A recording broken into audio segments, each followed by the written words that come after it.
2026వ సంవత్సరంలో సింహరాశిలో జన్మించినటువంటి వారికి ఏ విధంగా ఉండబోతుందో తెలుసుకునే ప్రయత్నం చేద్దాం. జనవరి నుంచి డిసెంబర్ వరకు ఈ సింహరాశిలో జన్మించినటువంటి వారికి మిగతా గ్రహాల యొక్క ప్రభావం ఎలా ఉంటుంది అనేది సంపూర్ణంగా చూసుకుందాం. ముఖ్యంగా గమనించినట్లయితే ఈ సింహరాశిలో జన్మించినటువంటి వారికి సాధారణంగా తెలిసేదే అష్టమ శని ప్రభావం. దీని ప్రభావం వలన కొంత ఇబ్బందులు పడక తప్పదు. కానీ కాచుకొని కాపాడగలిగే గురుగ్రహం యొక్క అనుగ్రహం ఈ సింహరాశి వారికి బాగుంది. తత్ఫలితము చేత ఎన్ని సమస్యలు వచ్చినప్పటికీ ఆ గురువు అంటే దైవమే, దైవానుగ్రహం వల్ల ఈ సింహరాశి వారు చాలా సమస్యల నుంచి బయటపడతారు.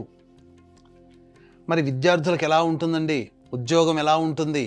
మార్పులు ఏమైనా చేసుకోవచ్చా? వ్యాపారం ఎలా ఉంటుంది?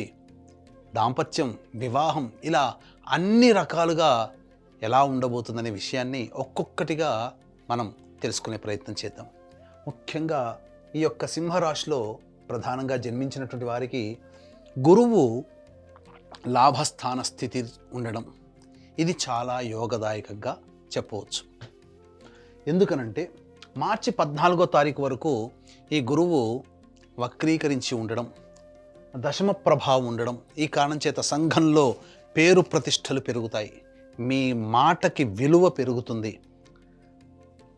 పేరు ప్రతిష్టలు కలిగిన వ్యక్తులు మీకు పరిచయం అవుతారు. అన్ని విధాలుగా ఉన్నతమైనటువంటి స్థానానికి చేరుకుంటారు. మార్చి 14 నుంచి జూన్ 1వ తారీఖు వరకు గురువు లాభస్థానంలో ఉండడం,